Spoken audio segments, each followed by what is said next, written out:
Dans ce podcast, c'est du sexe en texte. Dans celui-ci, une femme fait l'amour avec l'image d'un homme. Elle est seule dans son lit et cet homme est là, dans ses pensées. Nous voici au niveau du sillon formé par ces deux seins. C'est le moment du labour. Entre monts et merveilles, il y a une piste d'atterrissage.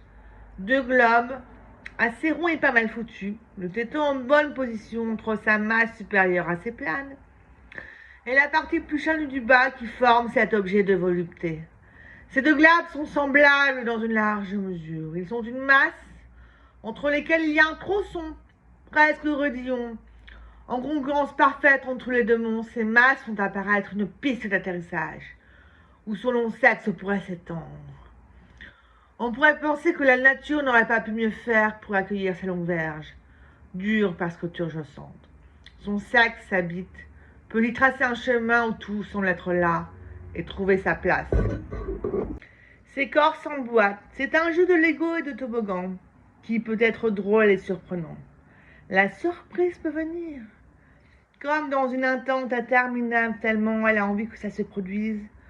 Elle file un long doigt fin sur cette ligne, comme tracée par une couturière de renom. C'est bien chaud, c'est bien délimité, c'est très bien pour avoir du plaisir et lui en donner. Deux monts comme entre monts et merveilles. Serait-ce une merveille du monde? Une merveille illuminant cette atmosphère sexuelle? Une merveille devant laquelle on s'extasie et devant laquelle on est ébloui par tant de beauté et de perfection. Une merveille dont la forme est parfaite, une merveille qui, par sa perfection, fait penser qu'on est devant quelque chose de divin.